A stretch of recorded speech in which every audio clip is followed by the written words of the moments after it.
Hello everyone! Today we move on in our journey on natural language processing, and we are going to introduce one of the key tasks in natural language processing, which is especially useful in the context of business applications. The hero of today's meeting is called Named Entity Recognition Task, or NER for short.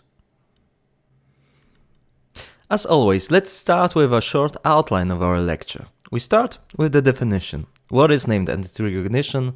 Why do we need it? And what are some interesting applications of named entity recognition? Then, we discuss the concept of tagging schemes. As we will see, the named entity recognition problem requires us to prepare labels in a spatial way. The third section of our story refers to a subset of popular algorithms used to solve named entity recognition tasks. We will also discuss the idea of evaluating our models and analyze some more advanced tasks in which the output of named entity recognition model might be used. Finally, we will summarize our lecture.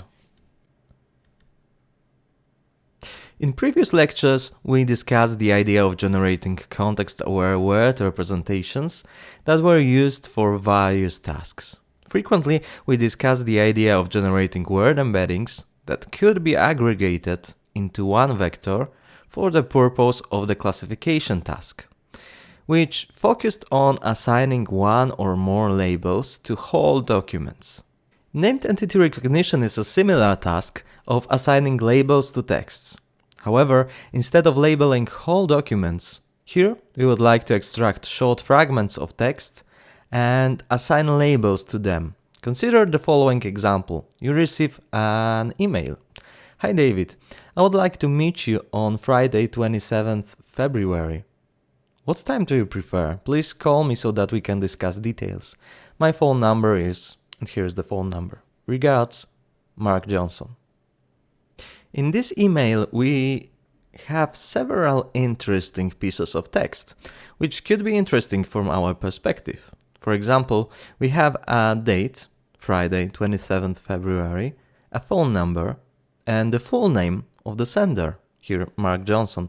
We could even identify the recipient, here David, and even extract the word meet as the event name, because this is some kind of an event.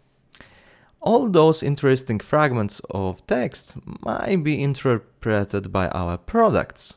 If we can detect phone numbers on phones, we could provide a functionality in which you tap on the number to make a call. If a given phone number is not present in your contact list, we not only have the phone number, but also the full name of the sender. We could suggest adding Mark Johnson to our contacts. Also, being able to detect the dates, we could add some events to our calendar with only one click. The story of this email shows us the context of today's lecture. Named entity recognition is the task of identifying interesting fragments, named entities, in texts and categorizing them.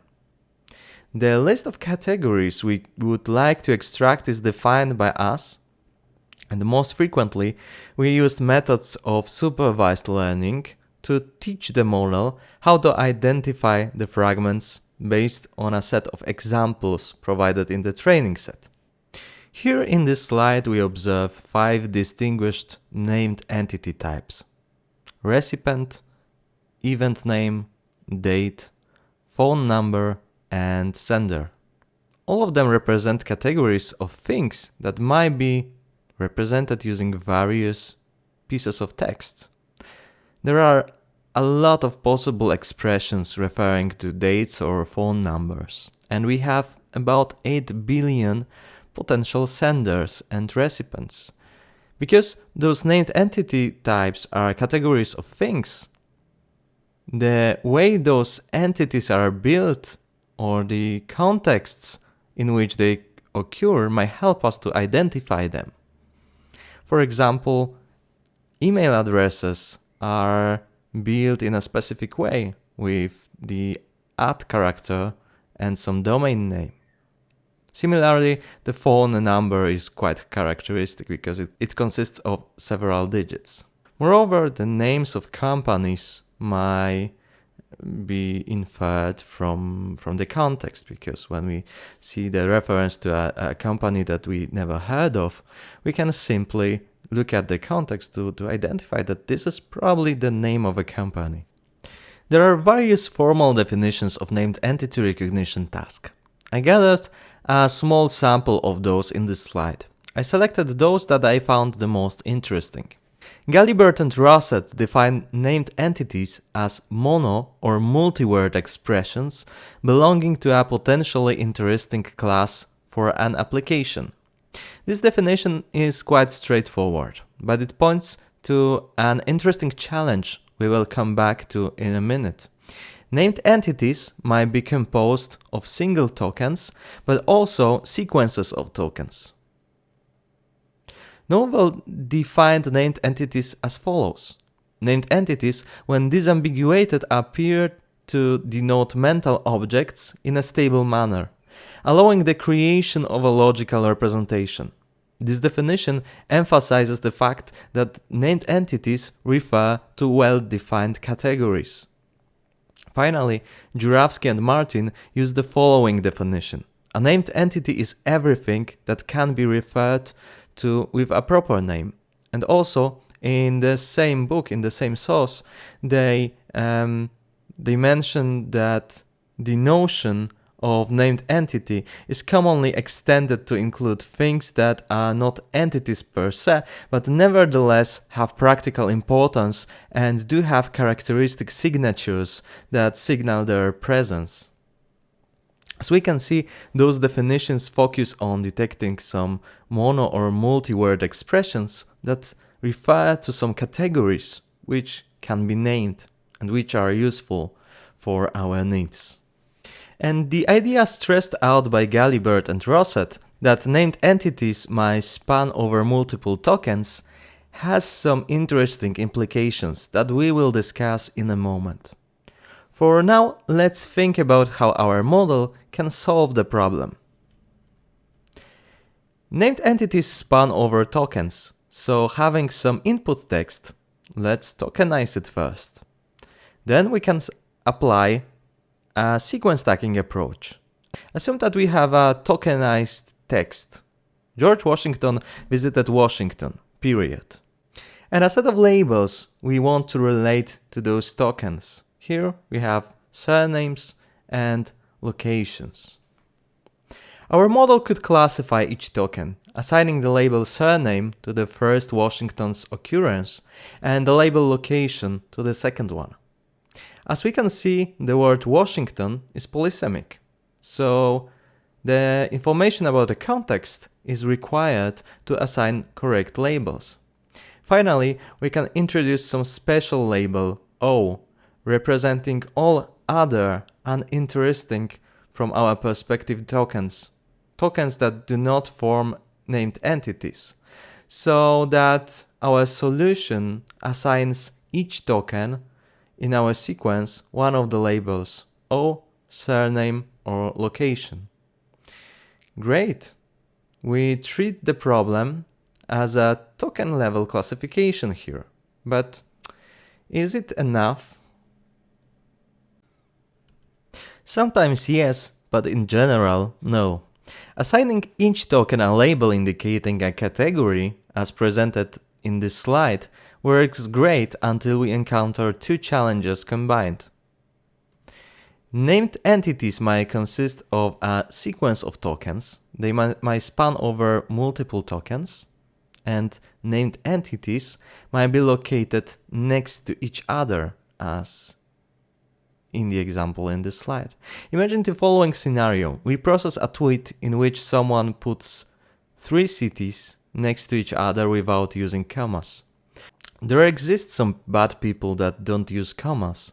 I know several ones, some of them even put spaces before question marks and periods.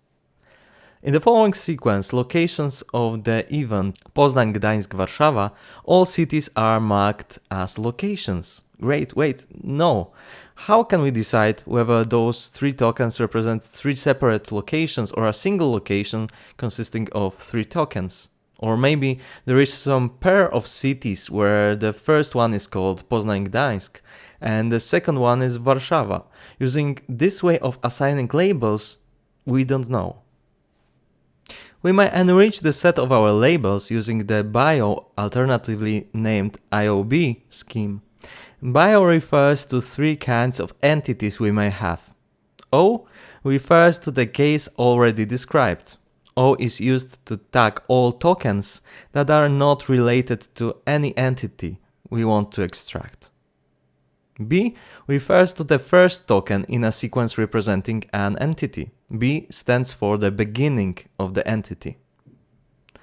I refers to all but first tokens in a sequence representing an entity. I stands for the inside and represents the continuation of an entity which started with the token marked as B. As our named entity recognition task usually involve multiple categories like location and mentions about people, we should introduce both B beginning and I inside for each entity type defined. As we can see at the bottom of our slide, we add B- and I- prefixes to each category name in our label set to form beginnings and insides per each category. Thus, the initial set of possible labels increased from 3 to 5 because now we consider the beginning of a location and the inside, the continuation of a location separately, as well as the beginning and the continuation of entities representing persons. To save space on the slides, I have shortened the labels. Per refers to a person and loc refers to a location. Please note that we don't use prefixes for the O label. As tokens marked as O don't form entities, we don't need to use the beginnings and insides in that context because there is no beginning of something other than entity. Now we can use those new tags to tag each token again. As each of the city names are tagged with the BLOC label, representing the beginning of a location, we see that each token represents a new entity, a different city.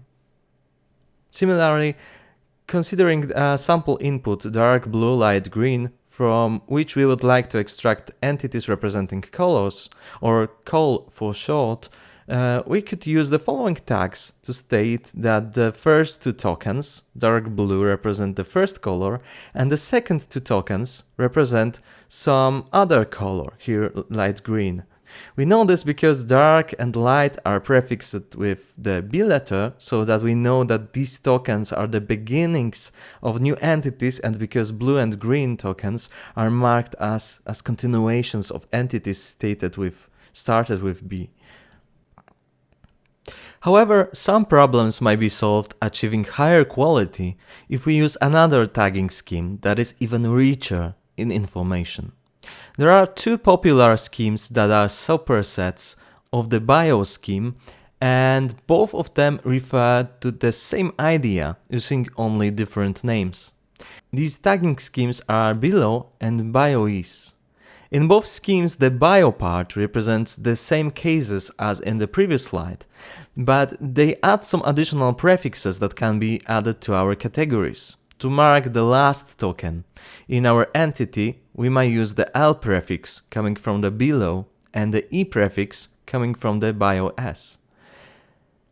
L here stands for the last and E stands for the end. Both of them are semantically the same.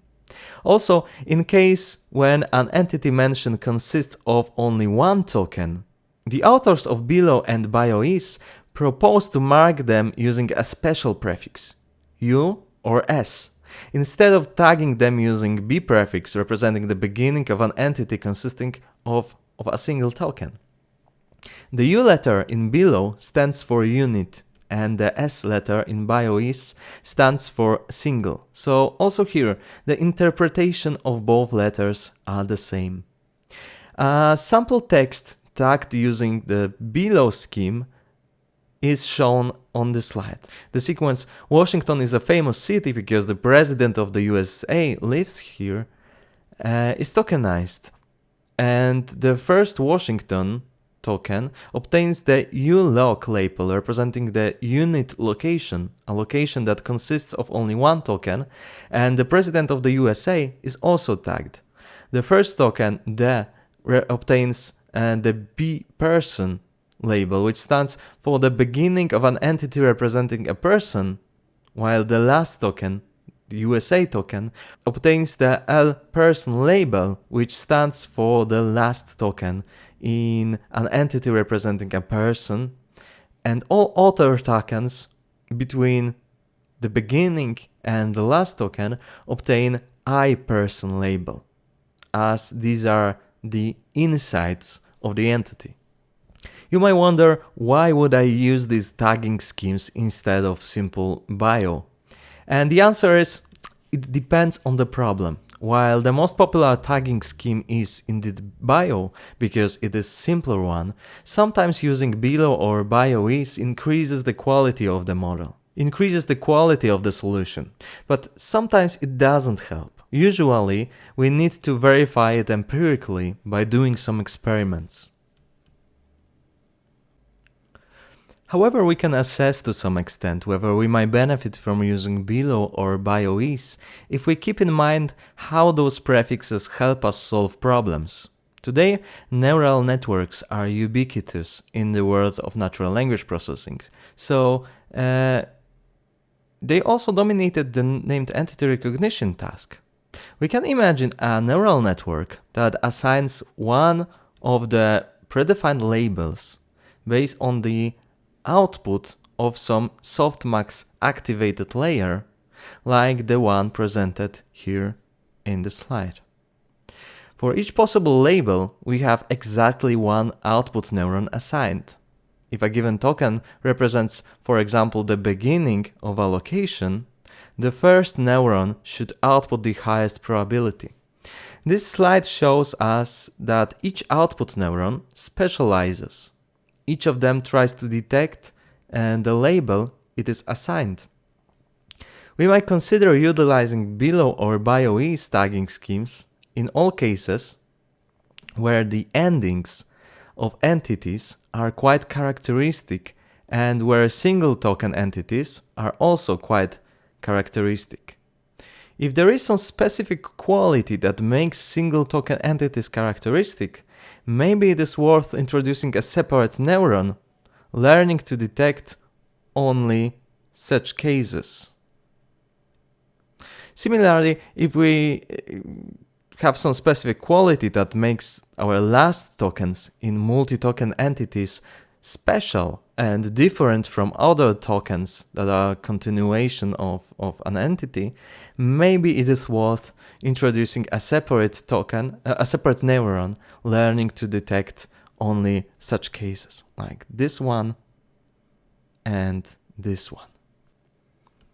To be maximally precise, for historical reasons, there are two versions of the BIO scheme, alternatively referred to as IOB scheme.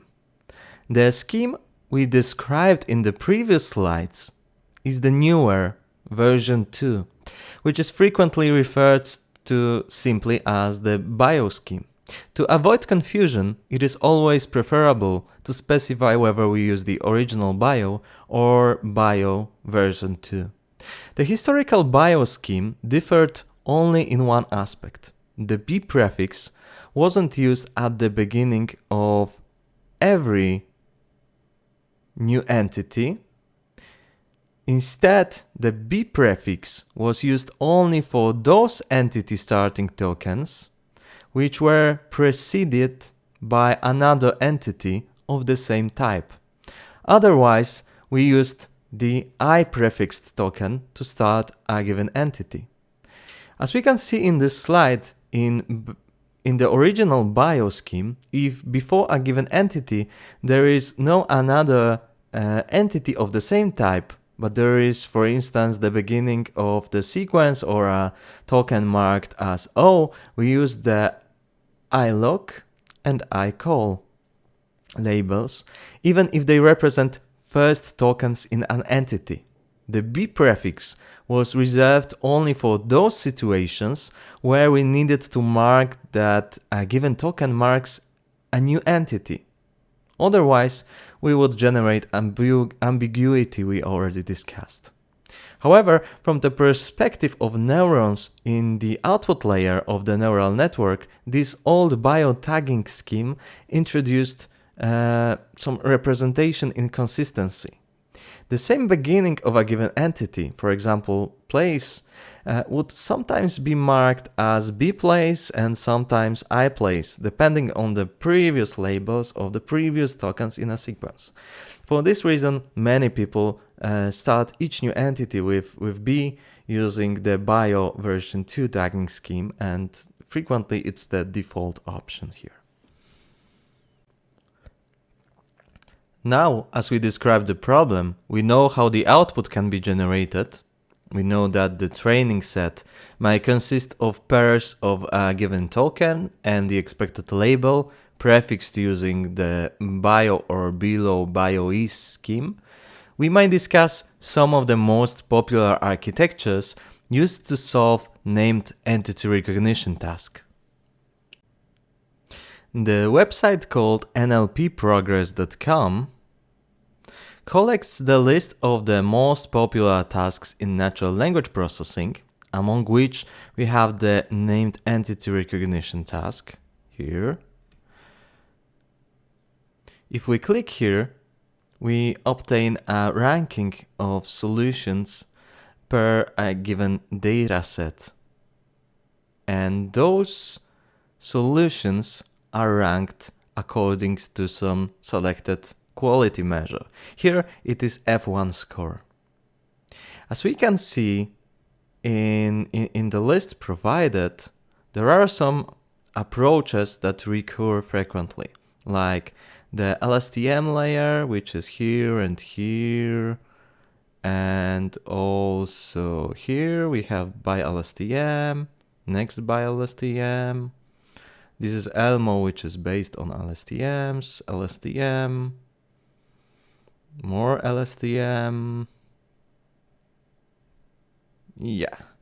Moreover, we have some interesting abbreviation called CRF, which is just here, here, here, and here, and here, and here, and here, and also here, and here. Moreover, we saw something called FLAIR. We also saw BERT models and something called look. Now let's analyze how some of those methods work. A straightforward solution that can come to our mind after the lecture describing contextual embeddings from recurrent neural networks is to use a bidirectional LSTM model that utilizes some number of LSTM cells reading the text in a left-to-right manner and some number of LSTM cells reading the text in a right-to-left manner. Here we have one left-to-right LSTM layer and one right-to-left LSTM layer. That network generates context-aware representations of tokens. Both LSTM cells obtain the static embeddings assigned to input words and generate context-aware embeddings. One embedding of a given word which is aware of, for instance, in the case of the word visited, the output of the LSTM layer is a representation aware of everything that was read so far in that sequence. And the right to left reading LSTM layer generates another representation of the same word, but the representation that is aware of everything that is put later in that sequence. So that this representation of the word visited is aware of the left-hand side context, George Washington visited, and this LSTM cell is aware of, in the context of the word visited, is aware of the next token, the token Washington. Then we use the concatenation procedure to join those embeddings generated in the hidden states of those LSTM layers and process it through the softmax layer so that we can classify each token according to our label set. This way, the second Washington can be classified as a location, because the embedding generated here is aware that the previous token was visited, so probably we visit some locations. That's why it can generate the label stating that Washington is a location. And similarly, Washington related to the second token is classified as a continuation of a person, because previously we saw that the previous word is George. So George is probably some name, and Washington is likely to be the surname of that person. And this approach was the most popular one in the pre-transformer era. And some variations on using bidirectional LSTM layers are still successful, as many top solutions listed on NLP Progress contained LSTM in their names. There are even multiple improvements that can be applied to this solution. For example, we might use not only static word embeddings as the initial representation of our input tokens, but we can also add character level embeddings and concatenate those two representations to produce input representations. We described such an approach in Lecture 3 on contextual embeddings in the context of Elmo. The idea behind character level embeddings is to generate embeddings based on how words are constructed and to prevent a situation in which static word level embedding cannot be constructed, because if a given word we process was not observed during the training, we don't know how to map that never observed token to a static embedding. For example, when you use glove and we have a map of words related to vectors, and if we notice some new word that we don't know, it's not possible to generate a meaningful vector for this. However, as character level embeddings construct embeddings based on characters, we can always produce the representation, so that even if a given word was not observed, at least the portion of information produced by these character level embeddings will be meaningful. Subsequently, we can also inject representations coming from Elmo. As we might remember from the third lecture on contextual word embeddings based on recurrent neural networks, Elmo was trained using a language model objective so that it learns some general purpose representations of words. These can be injected to our solution to enrich the representation we have in our network. Because these are context-aware embeddings representing the meaning of words, we can use Elmo as an external frozen feature representation provider, and for each token processed, we inject information from Elmo into our pipeline. For example, in the same way as in the original Elmo paper, by concatenating the Elmo vector assigned to a given word with a contextual embedding constructed as the output of the first LSTM layer. If you would like to understand this idea in detail, please watch the third lecture recording available in our course. Finally, some successful applications integrate with the CRF algorithm, which stands for conditional random fields. The theory behind conditional random fields is quite complex and math-heavy, so here I would like to provide you with some general overview of the idea, and if you are interested in the details, I attach some good materials describing the topic. The conditional random fields algorithm can be used for sequence classification, and the most important aspect of it is the fact that it not only uses features describing a given element in a sequence, for example the embedding assigned to the given token, but it also models probabilities of sequences of labels. What does it mean? In named entity recognition task, some sequences of labels are likely and others should be prohibited. If a given token, let's say the token visited, is assigned with the O label, the next token, Washington, representing a city, has to be, assuming bio-tagging scheme, prefixed with B. It cannot be prefixed with I, because the beginning of each sequence has to be marked with B. We cannot tell that the first token in the entity is the continuation. And this is something that CRF or conditional random field, because the CRF is an abbreviation, this is something that conditional random fields allow us to focus on. If we think about a regular LSTM cell, it only focuses on features describing tokens, modeling the sequence in the LSTM hidden state. To make predictions, they use that hidden state and process it through some classification layer. So it doesn't use the information about the sequence of labels explicitly.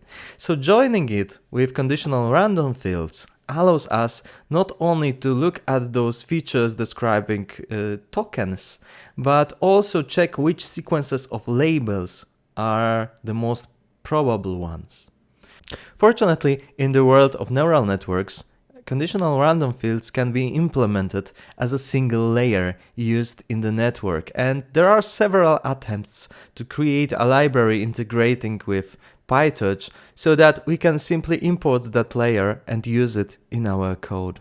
At the bottom of this slide, you can find some links to libraries implementing CRF, conditional random fields, as a PyTorch layer. One of the best exhausting descriptions of conditional random fields is provided by Charles Sutton and Andrew McCallum, where Andrew McCallum was one of the inventors of this idea.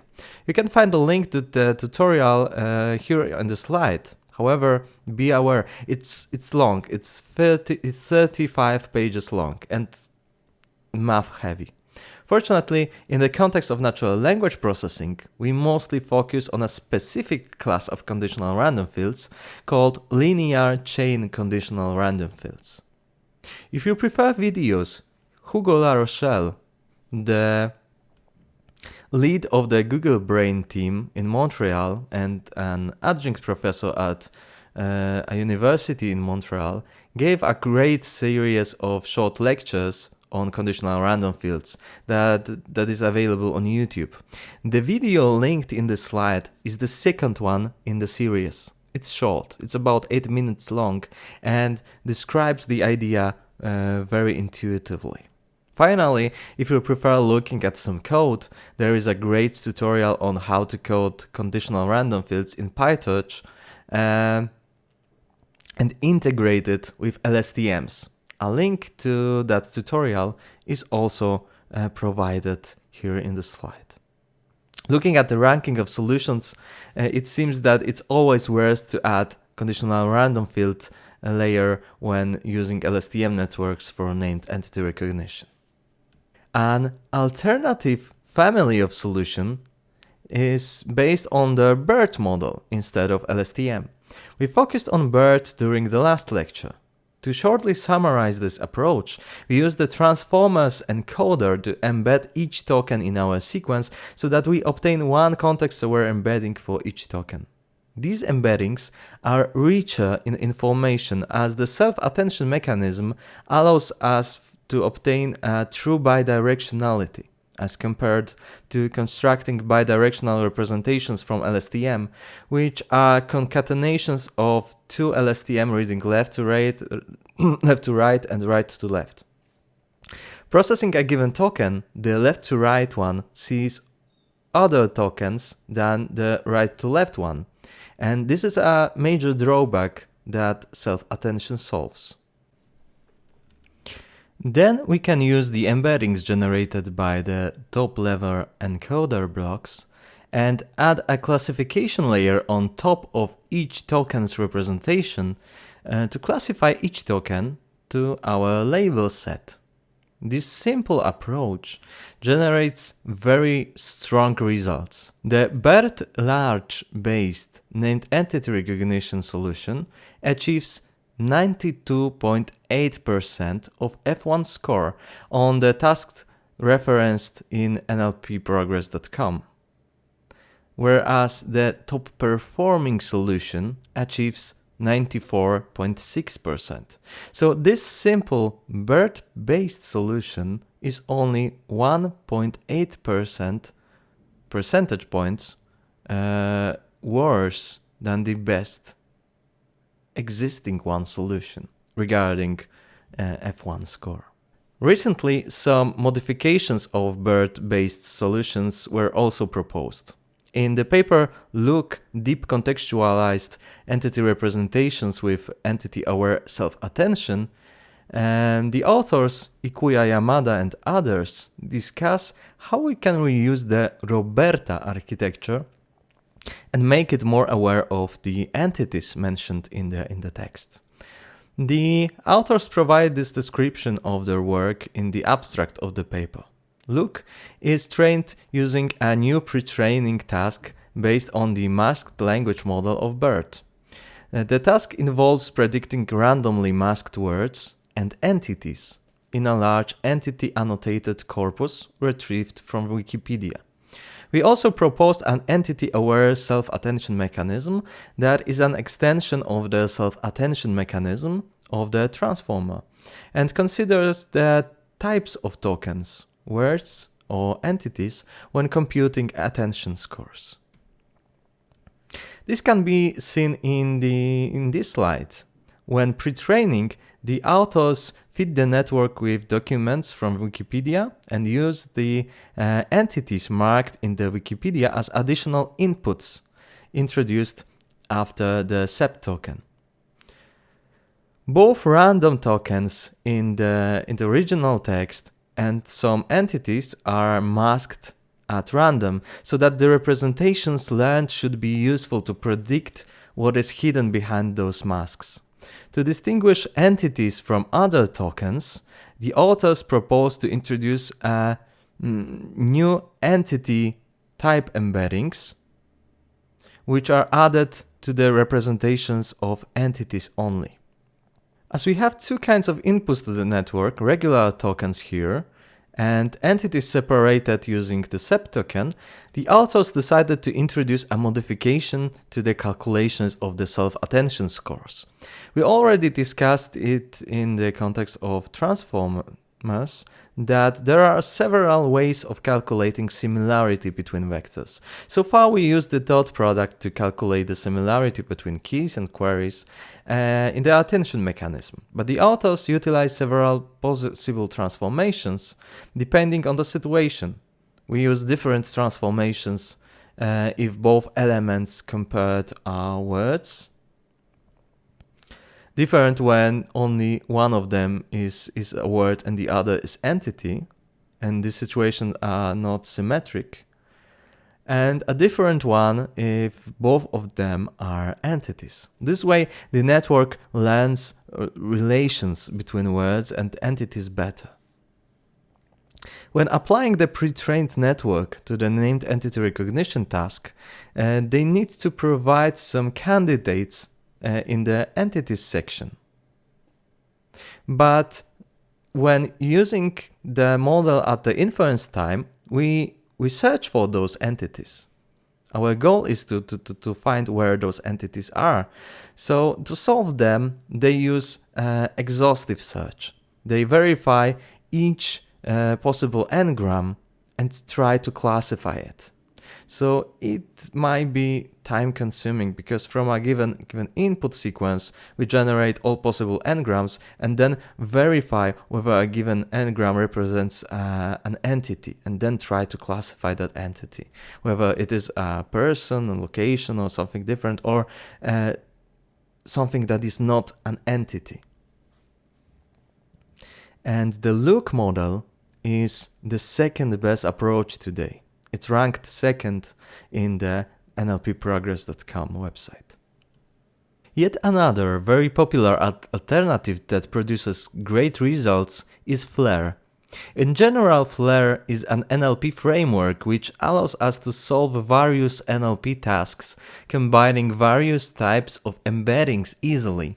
For example, it allows us to concatenate or stack, as the authors called it, GLOVE embeddings, word2vec embeddings, and Elmo embeddings. However, from the perspective of our lecture, it's more important that the authors of FLAIR proposed their own method of generating representations useful in the context of named entity recognition problem.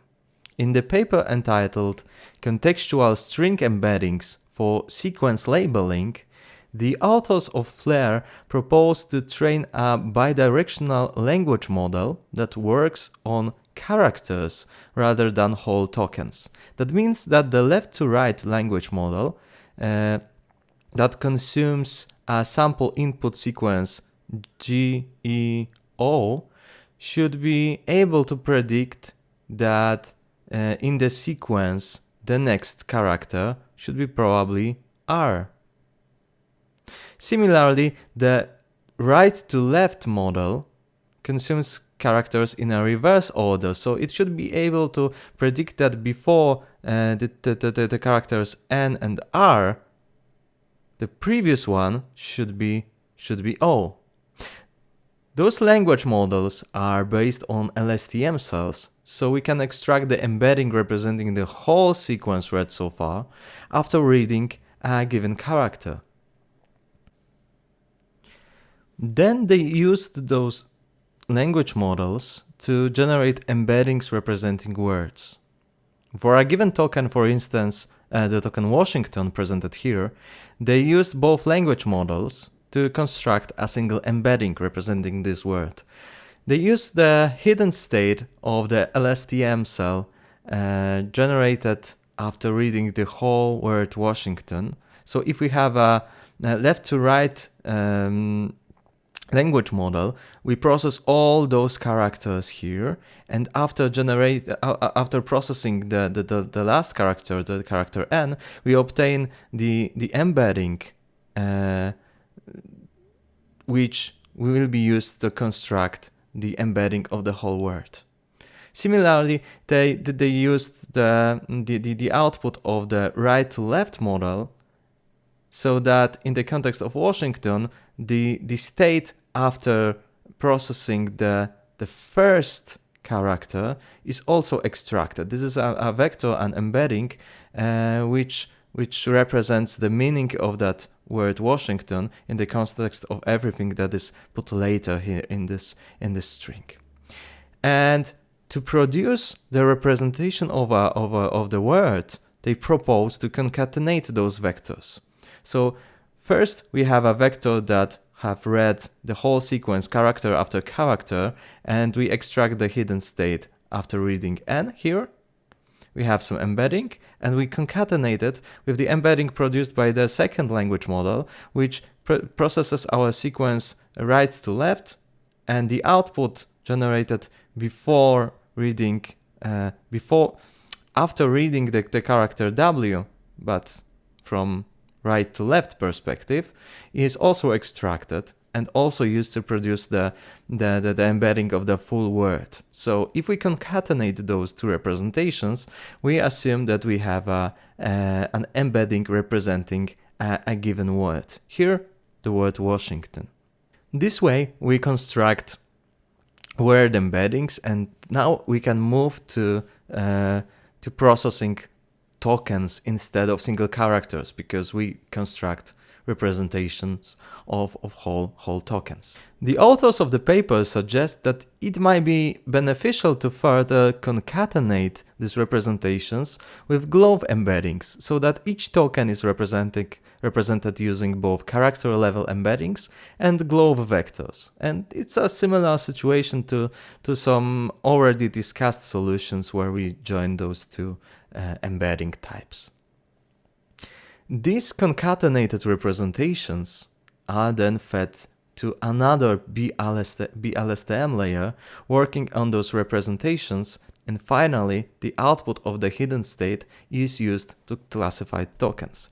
Here, because we have limited space, we draw only the left to right LSTM cell, but there should be another LSTM layer which reads the same sequence right to left.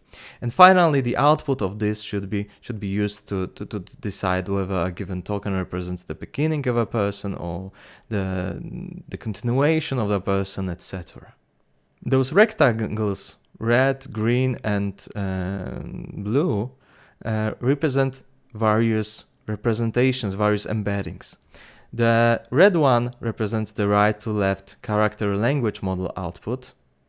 Left to right character language model output is related to the green one, and the blue ones relate to glove embeddings. We join all of them and process it through bidirectional LSTM layers. So here we should have at least two LSTM layers, one that reads left to right and one that reads the text right to left. All the methods we described so far involved training a named entity recognition model based on some training set provided. However, recent advances in natural language processing might even extract some popular named entities without training. We call such a scenario zero-shot learning. Of course, the quality of such approaches will be worse than specialized models, but we could use those general purpose models and fine-tune them to solve named entity recognition tasks better.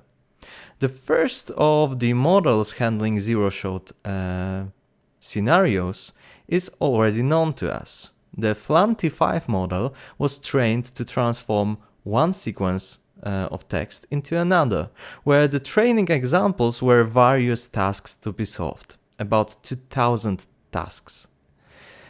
This way, the FLAIR model learned to answer questions. So why not ask it about named entities mentioned in the text? If we provide the following input sequence, what sequences in text iPhone, Xbox, and 2 tomatoes represent electronic devices, the FLAIR model produces the expected output without being trained explicitly on this. Although FLAIR model was trained on almost 2000 tasks, it is highly unlikely that extracting electronic devices was one of the tasks on which the model was trained on. And this is something amazing, but as we have stated a moment ago, the quality of such solution will be probably much worse than the solution specialized to solve only named entity recognition related to that given entity type. However, who knows what the future will bring? Similarly, we can ask ChatGPT to solve the same task. Here, it produced a longer piece of text that included the expected answer. We can, however, modify the input so that we obtain a list of entities formatted in Python code. As a side note, the comments of ChatGPT about the capitalization of iPhone might be due to a mistake I made in the previous part of the conversation with ChatGPT. First, I asked the model to do the same, however, I used lowercase p in the iPhone name. Then I realized that mistake and asked the model to do the same, but this time I used capitalized P letter. The model realized that change and pointed out that the capitalization was preserved here. It is remarkable.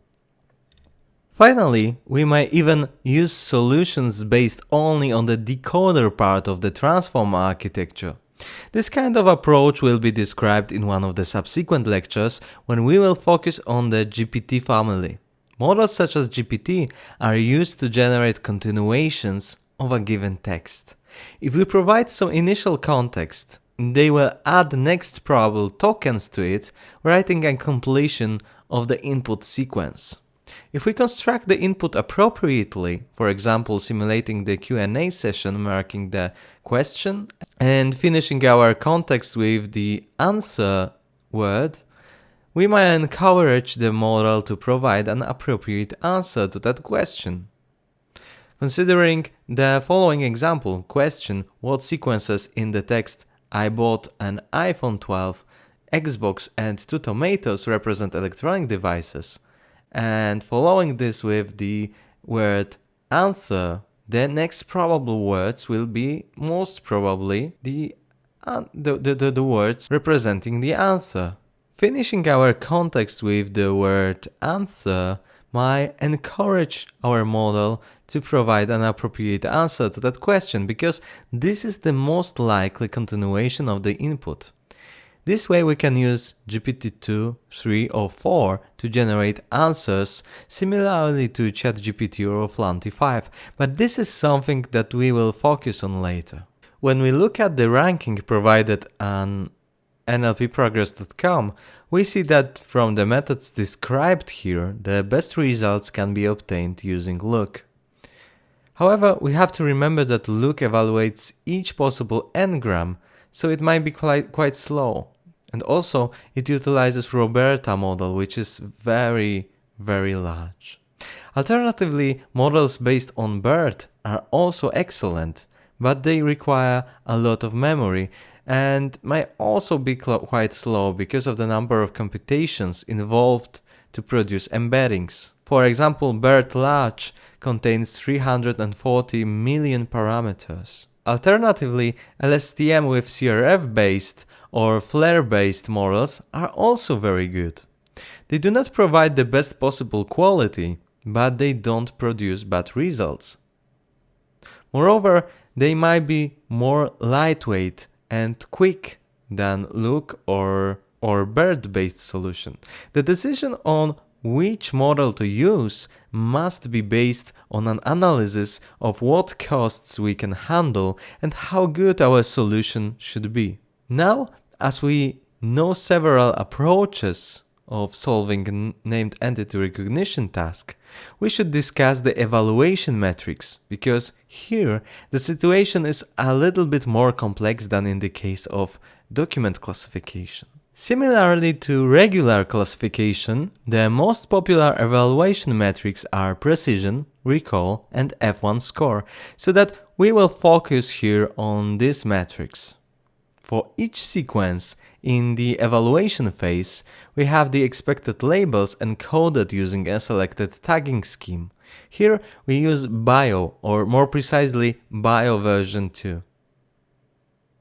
Also, the predictions made by our model are also described using BIO format. Next, we have to decide whether we would like to evaluate the model on token level, comparing all labels with prefixes included, or to form full entities first and then compare those entities. In other words, we have to decide whether we compare the tokens with the bio labels, whether the first token George obtains the B person and then whether Washington obtains the label I person, or whether we want to check whether the entity George Washington was extracted from the text regardless single tokens and prefixes assigned. We start our analysis with the first interpretation, where we compare all labels with prefixes, those labels that we see here in this slide. Now let's briefly summarize how precision, recall, and F1 score are built. These are metrics defined for each category separately, where a given category analyzed is called a positive class, and all other categories are called negative ones. For now, assume that our category is the label BERT, which is our positive class. From the perspective of the metrics described, we need to discuss three scenarios in which the BERT label is mentioned.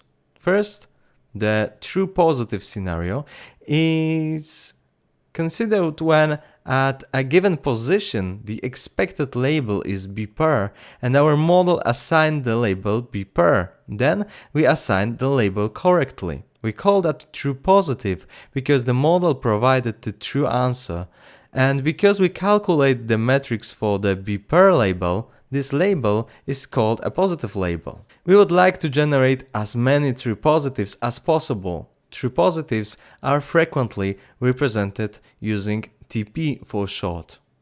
Sometimes, however, we make some mistakes. There might be two kinds of mistakes. First, called false positive, occurs when a given token should not be assigned with the BERT label, which is our positive class, but our model thinks it should be. It falsely assumes that the positive class should be here. So we call that case false positive, or FP for short. Similarly, we also have false negatives.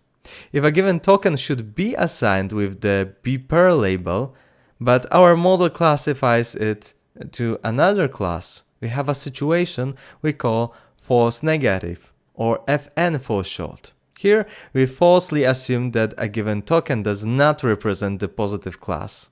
Or in other words, we falsely assume that a given token represents some negative class. Those distinctions can be then used to introduce two auxiliary measures, precision and recall. Precision is a single number representing the ratio between the number of true positives and the sum of true positives and false positives. This can be interpreted as from all situations in which our tagger assigned a given positive class, here BERT, how many of them are indeed representing that positive class. Similarly, recall is a single number representing the ratio between the number of true positives and the sum of true positives and false negatives. This can be interpreted as from all situations in which experts assigned a given positive class, here BERT, how many of them our classifier recognized correctly. Both precision and recall are numbers, the values of which fall between 0 and 1. Frequently, those are aggregated into a single number, the F1 score, which is the harmonic mean of precision and recall. As a consequence, the F1 score is also a number between 0 and 1. To check how many true positives, false negatives, and false positives we have in a token level evaluation for each category, we compare pairs of labels as presented here. In the context of the first token, George, we expected the label BERT but produced O. We generated a false negative, assuming BERT to be a positive class. Comparing labels related to the second token, we generate BERT instead of IPER, and this way we produce both a false positive and a false negative. From the perspective of the IPER label as a positive class, we generated false negative. We expected IPER but generated something different. From the perspective of the BERT label assigned by our tagger, we generated a false positive. We falsely assumed that the positive class here is BERT. Considering the third token, we generate a false positive because we did not expect BLOCK to be here. And in the context of the fourth token, we generated a true positive because the positive label BLOCK was detected correctly. Please note that we don't calculate metrics for the O label because it does not represent any of our entities. And those observations can be used to calculate metrics. The precision of the BERT class is equal to 0. We never produced a true positive here, but we generated one false positive related to the second token. Similarly, the recall is also 0. We have no true positives, but one false negative related to the first token in our sequence. The F1 measure is 0 divided by 0. Let's assume that it's a 0. Considering the iPair as the positive class, the precision is also 0. Our tagger never produced such a label, so that we didn't produce any true positives or false positives. The recall is equal to 0 because we produced a false negative in the context of the second token and no true positives. So the F1 score is also 0. Finally, if we consider the BILOU label as the positive class, we have one true positive case related to the word Washington and one false positive related to the word visited. Thus, the precision is equal to 0.5 and the recall is equal to 1.0. The harmonic mean between these is 0.66. However, instead of calculating the metrics for each token in our sequence separately, we could identify whole entities, possibly multi-token entities, and then compare full entities, those expected with those generated, without splitting them into separate tokens and comparing BILOU prefixes also. In the slide shown here, the locations expected and produced are single tokens, so that the calculations of related metrics will be exactly the same. The BILOU label represents in this example the whole location, so the metrics are the same. However, from the perspective of George Washington, the situation is more complex. The whole George Washington represents a single person. This way, we might have three cases to consider. The produced entity in the first case is strictly the same as the expected one, covering exactly the same sequence of tokens, here George and Washington. However, the produced entity might only overlap with the expected entity, like in this case. We expected George Washington to be extracted, however, our model extracted only the word Washington as the entity person. Finally, we can produce an entity that is disjoint with the expected entity. The first and third scenarios are quite straightforward. However, the second one requires making some decisions. We can assume that we apply a strict evaluation. A true positive is generated only when the entity consists of exactly the same sequence of tokens as expected, and we don't allow to introduce even minor errors. Then we expect that the whole George Washington is tagged as a single entity of the person type. Under that assumption, we have no true positives related to persons, because we didn't extract the whole George Washington. However, we have both a false positive and false negative. False negative because the expected George Washington was not extracted, and false positive because instead we generated Washington token, Washington entity, that was not expected as a separate entity. As a result, the precision recall and F1 scores are equal to 0. However, we could also weaken those requirements. We could say, for example, that we consider a true positive a situation in which the generated output overlaps with the expected one, assuming that the appropriate class is detected. Here we can decide whether it is enough to have some overlap, or if at least 50% of tokens should overlap to consider it as a true positive. Under the weakened restriction, we could treat generating a person called Washington as a true positive, because that token overlaps with the expected George Washington entity, and the generated entity covers 50% of the expected string. In that scenario, our metrics increase so that we have only true positives.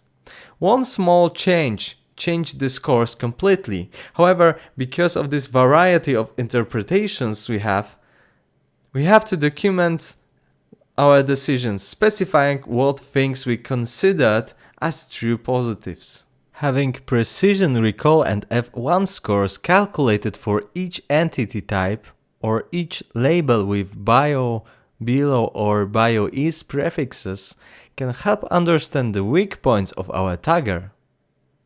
However, when comparing two algorithms, we would prefer to have a single aggregated precision, recall, and F1 score to be reported. Here, some aggregations can be proposed to aggregate scores related to all categories into a common number. The first one is called macro-averaged score. It can be applied to precision, recall, and F1 score. To calculate macro-averaged score, we simply calculate the average of the metrics we focus on. The macro-average precision is then the average of precisions related to each label. The second one is called micro-averaged score. Here, instead of calculating averages, we calculate the total number of true positives, the total number of false positives, and the total number of false negatives generated in our system. We use such global information to calculate precision, recall, and F1 without constructing measures for each category separately. Finally, we can have weighted precision, weighted recall, and weighted F1 score. Each category has a given number of examples marked by the expert in the test set. For example, the total number of tokens marked as BLOG by the expert is equal to the sum of true positives and false negatives. That number is called support. We can use supports to calculate the weighted average of the metrics. Here, we calculate the weighted precision. After we calculate the proportions of our supports by dividing each support by the sum of all supports, we multiply appropriate precision related to a given class by the support proportion of that class. Then we sum over all classes to obtain the value, the weighted average. Models solving named entity recognition problems may be used as building blocks in some more advanced tasks. In this slide, I list some cases where named entity recognition might help. The first one is the feature level sentiment analysis, or FLSA for short. This task focuses on automatic analysis of the emotions related to given features in textual documents. Imagine we run a company producing smartphones. We can try to produce an application that will find features related to our smartphones using named entity recognition models, and we can call those features aspects. These aspects might be, for instance, the battery, the screen, or operating system. And our application could try to relate emotions to those features, those aspects. In a review provided in the internet, we could detect automatically how people react to our battery, whether they react to our battery positively, but maybe they react negatively to our screen. Another possible application of named entity recognition model is the event extraction task.